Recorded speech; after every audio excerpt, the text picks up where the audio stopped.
Prions d'abord. Saint-Esprit, je te suis reconnaissant. Je te dis merci pour ta personne. Merci de prendre place à nous. Merci de nous porter comme il se doit. Au nom de Jésus, merci de nous transmettre ce message qui va changer notre vie, qui va nous permettre d'avancer encore davantage. Dans le nom de Jésus. Amen. Dis Saint-Esprit, mon ami. Mon ami, oh. Saint-Esprit, mon ami, oh. Saint-Esprit, mon ami, oh. Ah non, l'accent, c'est pas bon là. Il faut encore travailler l'accent. Eh oui, mes frères et sœurs, nous sommes le temple de notre ami qui est le Saint-Esprit. Alléluia. Le Saint-Esprit est venu pour faire de nous que nous puissions être son temple. Nous puissions être sa demeure. Si tu l'as oublié, je te rappelle, tu es censé être la maison du Saint-Esprit. Même si tu as fêté ton anniversaire encore plus. Elle s'est dit, qu'est-ce qui se passe? Ouh. Gloire à Dieu. On est appelé à être la demeure du Saint-Esprit. La maison du Saint-Esprit. Où le Saint-Esprit s'installe, il se sent à l'aise. Vous savez, bon, c'est juste un exemple. Hein? Et là, chacun puisse en faire ce qu'il veut. Mais c'est mon exemple. Je vais expliquer quelque chose, c'est ça qui me vient en tête. Vous savez, moi j'ai toujours eu l'image pour un fumeur, quelqu'un qui fume. Pour quelqu'un qui fume. Ça me choque. À chaque fois cette image me vient. Et je dois vous expliquer. Chaque fois quand je vois un chrétien qui n'a pas encore convaincu, qui doit arrêter de fumer, moi je lui dis, alors, moi j'imagine le Saint-Esprit là, dans le corps de cette personne. Il est là et il s'étouffe. C'est quoi encore ça? Arrête. Je t'ai déjà dit, arrête. Oui, je vais arrêter. La conviction. La personne, c'est ça. Mais comment il va entendre la voix du Saint-Esprit? À travers ses pensées. Il va penser que c'est lui qui pensait. Mais le Saint-Esprit va lui dire, tu ne peux pas arrêter. Jésus est venu dans ta vie. Tu ne peux pas arrêter. Et la personne dit, oui, je vais essayer. Je vais commencer. Non, pas essaye pas. Arrête. Ok, je prends la décision d'arrêter. Parce que là, il est peut-être en train d'écouter la parole. Il dit, Quelque temps après, l'autre pensée qui vient. Fume un peu, ça te manque un peu.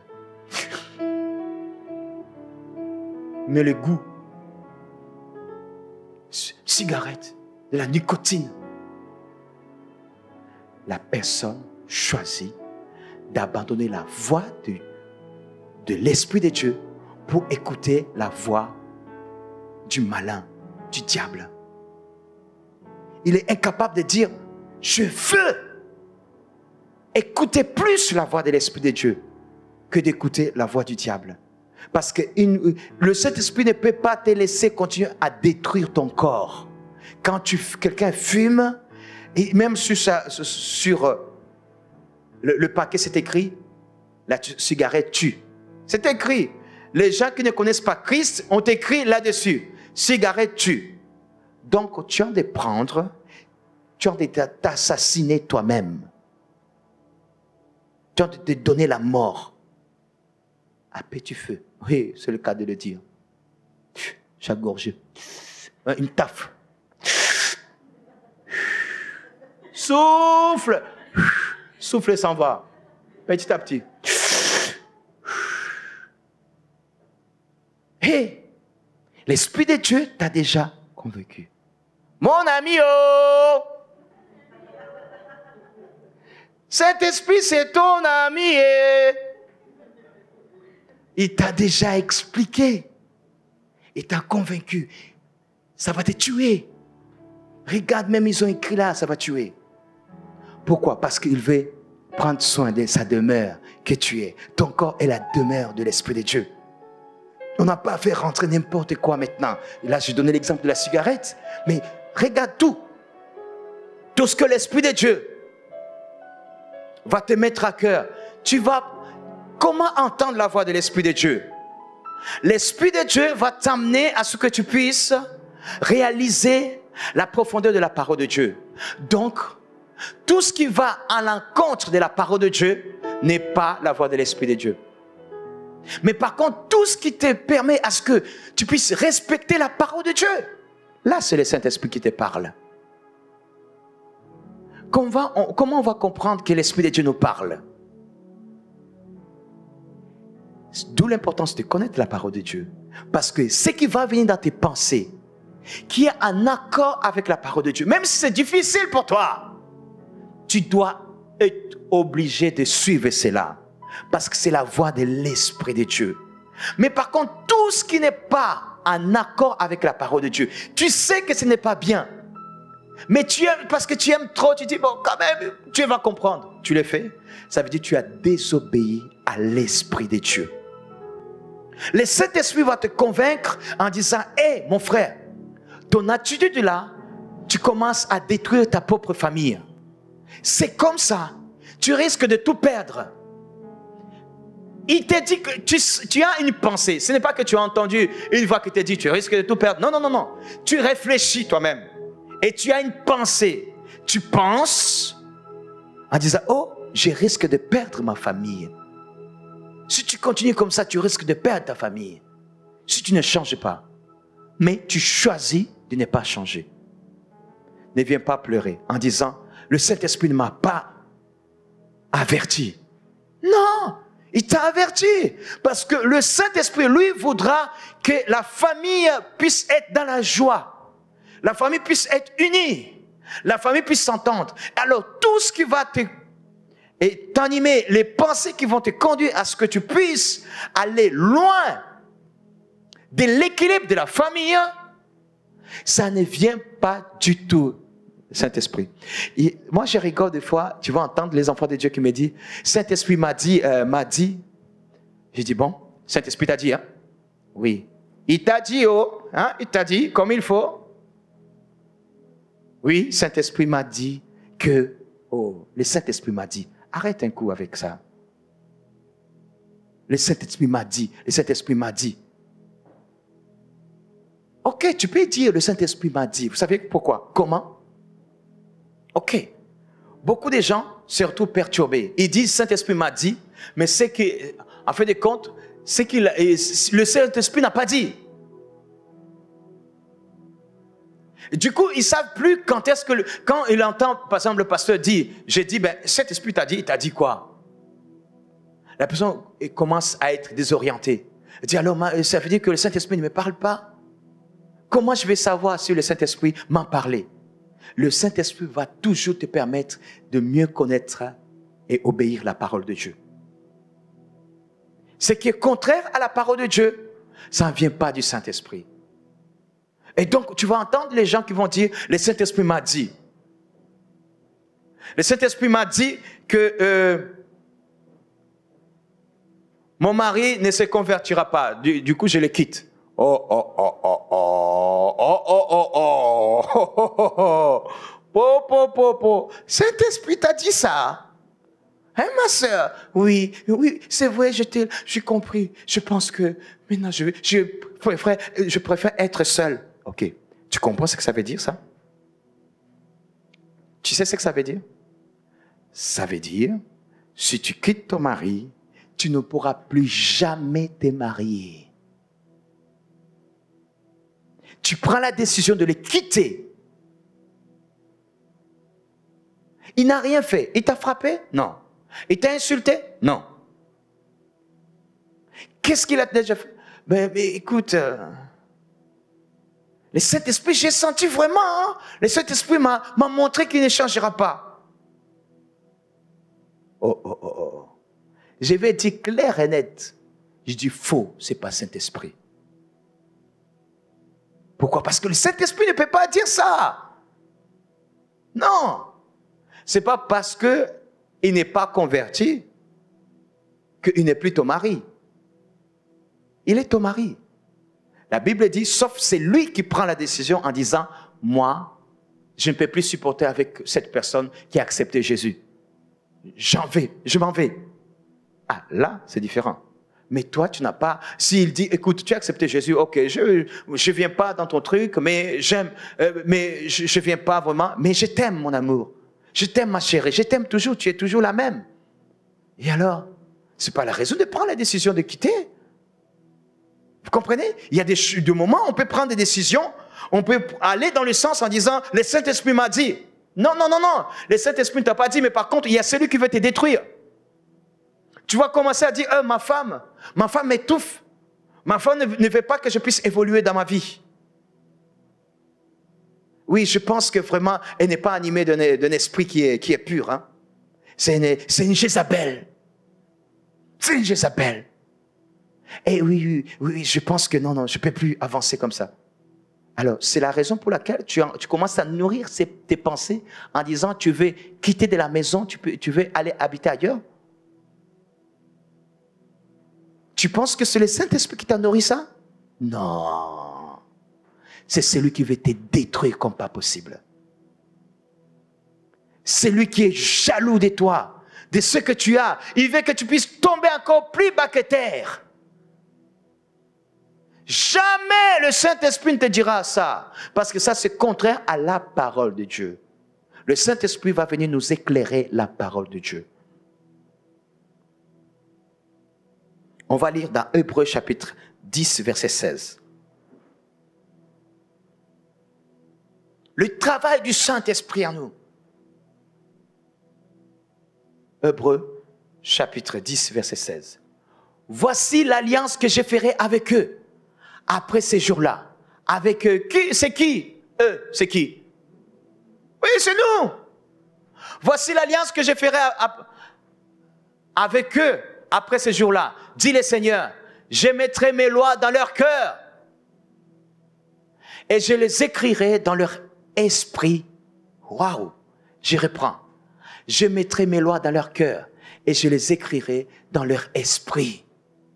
Le Saint-Esprit va permettre à ce que tu puisses comprendre la parole de Dieu. Tu puisses connaître la parole de Dieu. Souvent, les enfants de Dieu vont plus se focaliser. Ok, c'est bien de prier, c'est bien de prier. Mais c'est encore très bien de connaître la parole de Dieu. Parce que si quelqu'un connaît la parole, il sera performant dans la prière. Mais si tu passes ton temps à prier sans connaître la parole, tu vas passer complètement à côté. Vous savez, je vous ai donné l'exemple de cet homme de Dieu qui m'a contacté. Ça fait des années, plus de 45 ans, chrétien, pasteur, serviteur de Dieu. Mais mon père périt faute de... Il m'appelait avec en disant, mais comment ça se fait que maintenant, on voit même les gens, il dit aux gens, ils peuvent prier en langue comme ça, à la demande comme ça. Hein? Le Saint-Esprit, tu vas lui dire, ouais, tu entends, il dit, bon, maintenant je vais t'apprendre à prier en langue. Fais comme ça, et les gens commencent à dire. Il était en train de critiquer, en fait. Ah, quand je l'ai écouté, je l'ai laissé parler. Je me suis revu plusieurs années. Et mon discours, je dis, je comprends pourquoi c'est moi que tu as appelé. Parce que moi aussi, j'étais exactement comme toi. Parce que oui, il y a des communautés où on ne parle pas en langue, on n'utilise pas une relation avec le Saint-Esprit, ce n'est pas encore vraiment bien saisi. Vous comprenez, vous vous rappelez, le prophète Pierre Daniel avait dit qu'il était là, il était resté, il ne parlait pas en langue. Pourquoi? Parce que, tout simplement, il n'avait pas encore eu la révélation. Et cet homme de Dieu, quand il m'a eu, je lui ai enseigné, je lui ai donné juste quelques clés. Et comme il avait la soif de connaître, je lui ai montré comment le Saint-Esprit est une personne. Et le Saint-Esprit a besoin que tu puisses lui parler. Et je lui ai amené dans la parole. Et comme il est écrit, je mettrai mes lois dans leur cœur. En fin de compte, quand je lui parlais de la parole de Dieu, il s'est rendu compte qu'il connaissait très bien cela. Et il voulait, mais il ne savait pas comment arriver à atteindre ce qu'il voulait au plus profond. Au fond de lui, il voulait en fait ce qu'il voyait les autres faire. Mais il ne savait pas comment y arriver. Du coup, il était devenu aigri. Tu vois, à force de vouloir quelque chose que tu ne sais pas comment l'atteindre, il commence à dire non, c'est pas vrai. Moi, je prie. Moi, je prie. Je ne l'ai pas encore reçu. Mais comment ça se fait? Eux, ils vont dire juste, dis, prie en langue. Prie maintenant, commence à prier. Et voilà, et la personne dit, oui, ça y est, je vais prier en langue. Oh non, faux. Mensonge. Mais ils ne comprenaient pas. Vous voyez? Parce qu'ils n'avaient pas la révélation. Et quand tu l'as reçu, la révélation, j'ai conclu en lui disant, écoute, tu veux là maintenant que tu puisses prier en langue? Oui, je le veux. Ah, tu le veux, hein? Mais tout à l'heure, tu critiquais les autres. Je vais te faire faire... Bon, ça, c'était dans mon cœur. Hein? Je vais te faire faire ce que tu critiquais. Dis après moi, Seigneur Jésus, Seigneur Jésus. Enfin, il voulait aussi vivre ça. Alléluia! Et quand tu vois l'amour de Dieu, c'est qui découle de l'Esprit de Dieu, on a envie. On a envie. Mais sauf que des fois, on essaie, ça ne marche pas. On pense que ce n'est pas pour nous. Non, c'est parce que tu n'as pas encore eu la clé qui te permet de connaître. Et si tu ne connais pas encore, ne critique pas. Et cet homme de Dieu-là, je conduis. Répète après moi. Là, répète après moi. C'était très tard, ici à La Réunion. Et je lui ai dit, maintenant, je vais prier pour toi. J'ai prié pour lui. J'ai dit, maintenant, ouvre ta bouche. Au nom de Jésus, que ta langue soit déliée maintenant. Prie la langue. Là, commence à prier la langue. Il n'arrête plus. Jusqu'au moment où j'ai dit, bon, amen, amen, amen, amen, amen. Amen, amen. Comme il avait encore le téléphone sur son oreille, il avait du mal à arrêter. J'ai dit, bon, écoute, arrête. Je l'ai coupé. J'ai fait exprès parce que j'étais en train de l'enseigner. De lui enseigner parce que c'est avec ça, l'effet de gérer le mouvement de l'Esprit de Dieu, il avait du mal. Dès que j'ai senti qu'il s'est calmé, j'ai dit, tu vois là, maintenant, toi tu veux prier en langue. Allez, reprends. Dès qu'il a... J'ai commencé, je voulais maintenant lui dire, oh ok, continue à prier, il n'entendait plus. J'ai dit, bon, alléluia, merci Seigneur, bénis-le, j'ai coupé. Je me suis dit, je dois aller dormir aussi. Sinon, il est parti. Il était parti. J'ai dit, amen, amen. Amen, amen. Il continue. J'ai dit, alléluia. Est-ce qu'on peut acclamer l'Esprit de Dieu pour ça?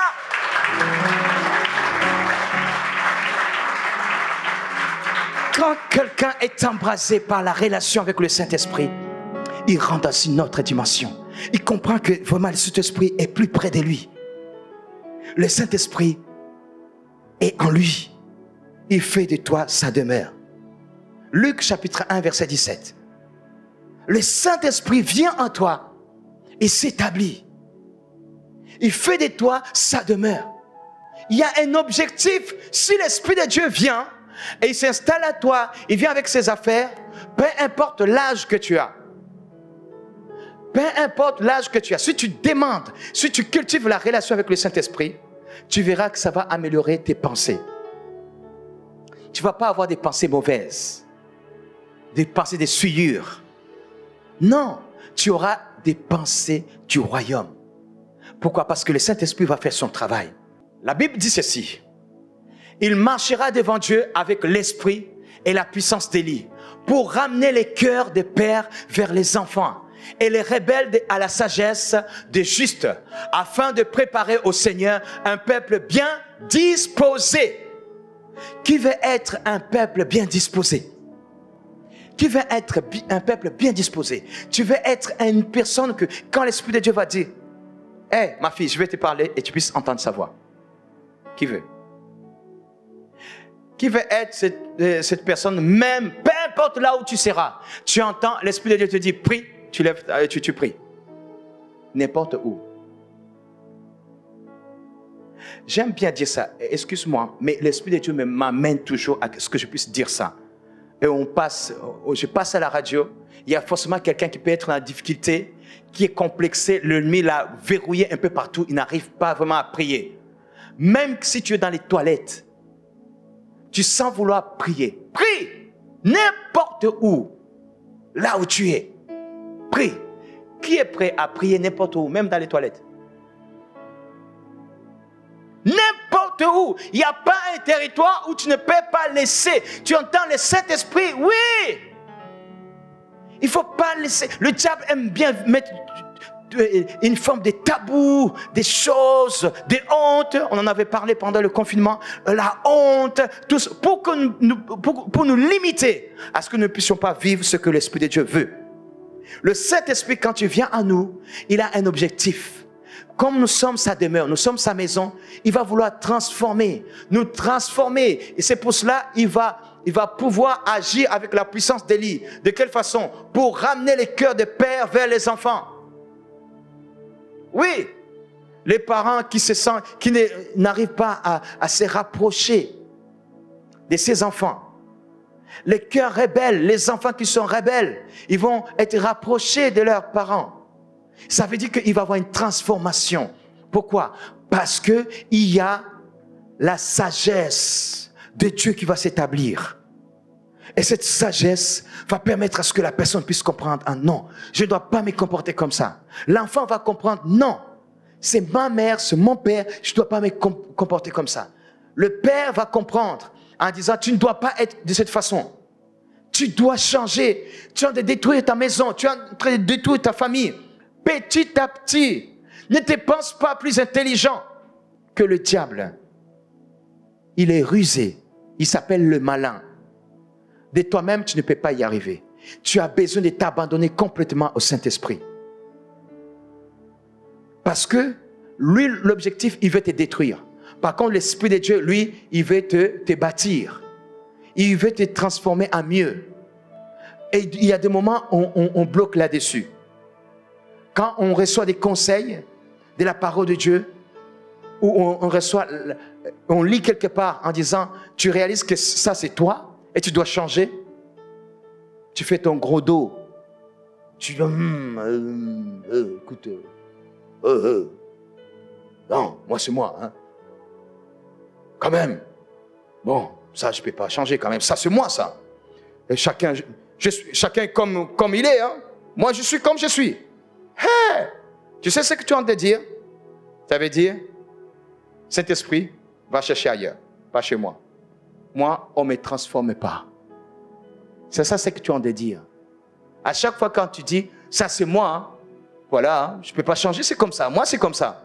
Quand tu dis cette phrase-là, tu es en train de dire au Saint-Esprit, va chercher ailleurs. Et moi, tu ne me transformes pas, je vais rester comme je suis. Non. Et tu aimes Jésus? Tu veux être la demeure de l'Esprit de Dieu? Non, l'Esprit de Dieu, lui, quand il veut s'installer chez lui, se sentir à l'aise. Il veut prendre tout l'espace en toi. Et donc, si tu ne changes pas, il part ailleurs. Effectivement, qui va être perdant? C'est toi. Et c'est pour cela, mes frères et sœurs, le Saint-Esprit veut ramener les âmes à Christ. Aujourd'hui, on est le jour de la Pentecôte. Il veut nous ramener tous plus près de lui. Mais il y a aussi d'autres, un aussi grand nombre que le Seigneur prévoit pour nous ramener. Il faut que nous soyons prêts à les recevoir. Parce que comme nous, ces personnes-là, ces âmes-là viennent pour être transformées. Dieu a déjà localisé ces maisons qu'il doit nettoyer, il doit s'établir. Et donc c'est important que nous, qui sommes déjà là, nous puissions réaliser que nous ne sommes pas meilleurs que ces gens-là qui vont venir. Et que nous soyons prêts à recevoir. Si on comprend le sens de la Pentecôte, c'est la fête de la moisson. Et oui, c'est la moisson, la grande moisson. Nous avons prié en disant, Seigneur, ramène des âmes. Soyons prêts à les recevoir maintenant. Soyons prêts.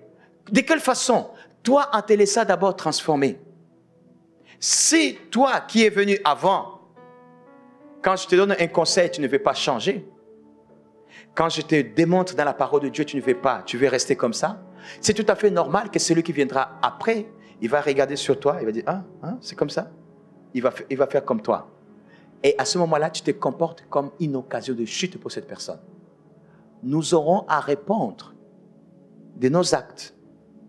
Il y a des moments où les gens pensent en disant, oui, les pasteurs, c'est écrit, les pasteurs. ben oui, mais et vous?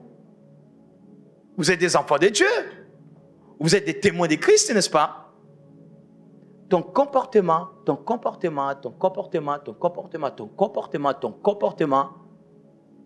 va être un élément déterminant pour le salut de quelqu'un.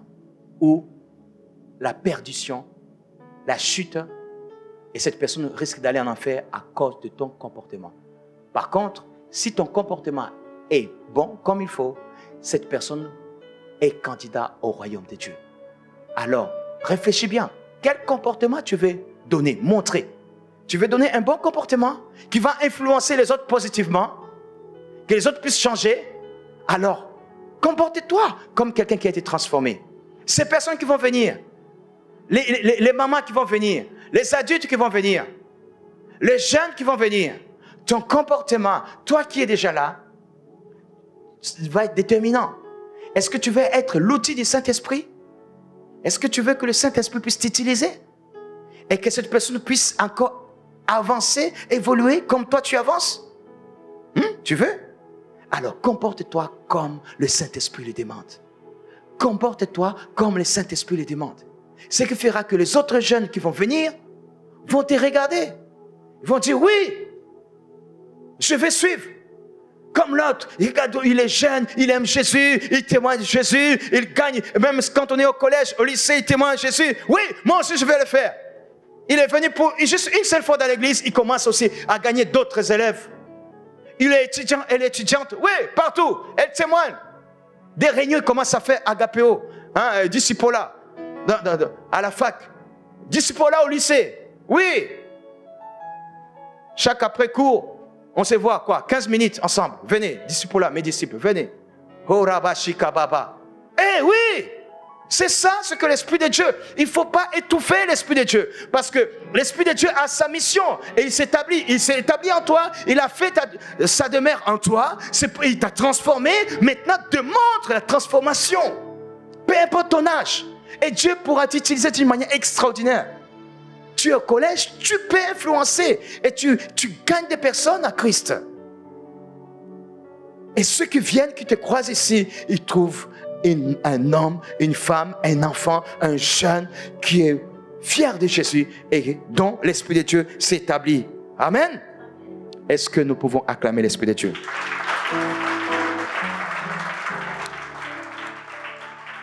Dis Saint-Esprit.